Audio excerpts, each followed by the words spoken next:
Bonjour à toutes et à tous et bienvenue sur votre chaîne d'information régionale en continu. Tous les quarts d'heure, un nouveau flash, un nouveau point sur l'actualité régionale. En ce jeudi 25 janvier, on démarre, vous le savez, avec vos prévisions météo. Un temps assez instable entre nuages et soleil, quelques averses possibles même sur le littoral, un temps plus sec tout de même est dégagé vers la métropole lilloise, de belles éclaircies même par moment. Pas de vent en tout cas aujourd'hui, les températures elles sont en baisse mais elles restent au-dessus des normales de saison avec 9 degrés partout dans la région ce jeudi, on en reparle juste après ce journal. À la une d'abord la première image, les chiffres du chômage publiés hier par Pôle emploi. En décembre, dans la région, le nombre de chômeurs a progressé de 0,7% pour s'établir à 382 680, soit une hausse de 2,2% en un an. On compte aujourd'hui 180 290 demandeurs d'emploi dans le Nord, 88 660 dans le Pas-de-Calais, des chiffres en hausse le mois dernier et depuis un an. On parle d'emploi, évoquons également ce partenariat signé déjà en novembre dernier entre la région des Hauts-de-France et le premier réseau professionnel au monde, LinkedIn. En images, retour sur ce partenariat puisque LinkedIn a présenté hier son Economic Graph, un graphique de tendance spécifique du territoire des Hauts-de-France en matière de compétences et de recherche d'emploi pour mieux connaître les besoins de chacun, que ce soit dans la métropole lilloise ou dans les zones les plus rurales. L'objectif ainsi pour Xavier Bertrand est d'offrir un outil complémentaire à sa plateforme Proche Emploi en mettant à disposition des chômeurs des annonces plus ciblées selon leur profil dans la région. Explication complémentaire au micro d'Idil Gunaï. L'Economic Graph présenté aujourd'hui est une cartographie digitale des compétences disponibles et attendues dans la région. Trois grands constats. Le premier, un nombre très significatif d'offres présentes, 32 000 offres d'emploi offertes, ce qui est un ratio plus important que les moyennes constatées de manière habituelle. Le second constat, des compétences qui émergent et qui sont attractives pour les entreprises, en particulier centrées autour de la relation client. Et puis troisième constat, des soldes de compétences, de migration de compétences nationales et internationales favorables pour la région. Donc une région dynamique et attractive pour les entreprises et pour les compétences qui y vivent.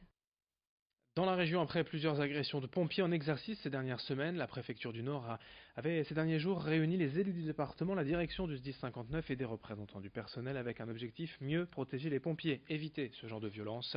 Les élus du département avaient notamment proposé l'expérimentation de port de caméras piétons lors de leurs opérations. Les syndicats avaient pour l'instant refusé car eux demandaient surtout des moyens humains et matériels supplémentaires. Écoutez ainsi les explications de ce représentant CGT des pompiers dans le Nord. Ce qui a été pris par les élus, c'est effectivement le port d'une caméra portative, de faire attention aussi par rapport dans les secteurs sensibles, d'avoir des caméras, ce qu'on appelle les CSU, donc les caméras de ville.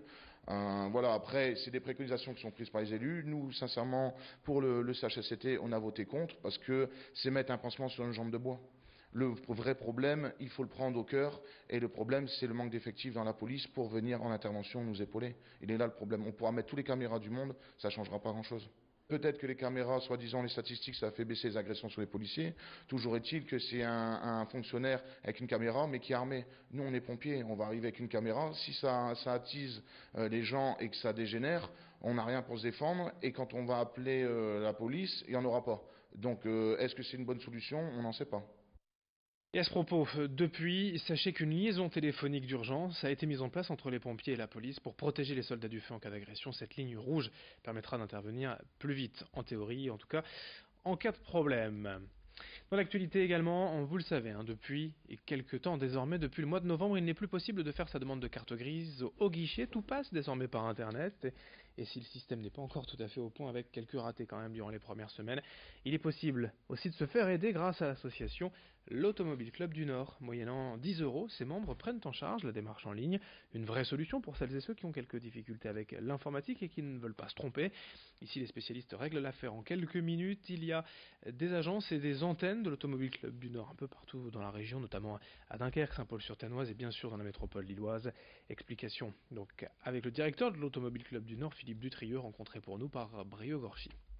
Alors on a été motivés parce qu'on s'est rendu compte qu'on a un certain nombre d'adhérents qui ont un certain âge quand même et ils ne sont pas habitués des nouvelles technologies, ils vont sur les sites internet mais c'est vrai que c'est un peu compliqué pour eux, il y a quand même pas mal de démarches assez complexes à faire, on leur demande beaucoup de renseignements, beaucoup d'adresses mail etc. donc ils ont un peu de mal et nous on est quand même tout à fait aptes à le faire. Ça se fait ici directement. On reçoit les gens sur place, on les invite à venir nous consulter à Mons-en-Barœul. C'est réservé normalement pour les adhérents de notre association, mais on est également ouvert à tout le monde, sachant que c'est gratuit pour les adhérents et ça sera contre une modeste somme pour les autres. Dans cette édition est également noté d'importants retards ce matin au départ de Lille sur les lignes TGV à haute vitesse après un accident de personne à hauteur de Saint-Gin en Mélantois. Un train Ouigo à destination du sud est resté bloqué plusieurs minutes. Il y a eu plusieurs dizaines de minutes de retard, voire plus d'une heure selon certains usagers au départ des gares lilloises vers le sud ou vers Bruxelles. Ce matin, à l'homme, puisqu'on parle emploi, le salon 48 heures pour l'emploi et la formation se tient aujourd'hui et demain au cinéma Kinépolis. À cette occasion, près de 1000 postes à pourvoir et d'une cinquantaine d'entreprises présentes. Miss France 2018, la nordiste Maëva Cook, elle sera en dédicace samedi après-midi au centre commercial V2 de Villeneuve-d'Ascq. Miss France qui sera également notre invitée cet après-midi à 15h45 en direct avec Céline Huret. Pour terminer, ce journal, un reportage dans la métropole lilloise pour reprendre le sport en douceur. Après un accident vasculaire cérébral, le stretching postural est une technique douce qui consiste à faire des étirements, des contractions musculaires afin de soulager les douleurs et de gagner en amplitude articulaire. Une pratique permettant donc aux personnes ayant fait un AVC de retrouver confiance en soi et une certaine autonomie. Les cours dispensés donc à Vendrechy près de Lille sont financés par l'association France AVC 5962. Explication au micro de Brio Gorchi. En stretching postural, il est bon au moins de venir une fois par semaine, voire deux. Là, en l'occurrence, nous le faisons une séance par semaine. C'est assez fatigant pour les personnes victimes d'un AVC, déjà.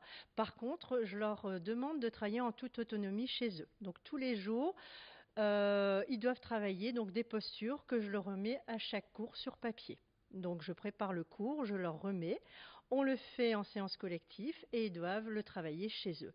Donc, résultat, ils ont un meilleur maintien, ils ont plus de souplesse, plus de tonicité. Voilà, et encore une fois, au mieux on est dans son corps, au mieux on est dans sa tête. Fin de cette édition. Dans un instant à suivre vos prévisions météo. Merci de votre fidélité, très belle journée à toutes et à tous.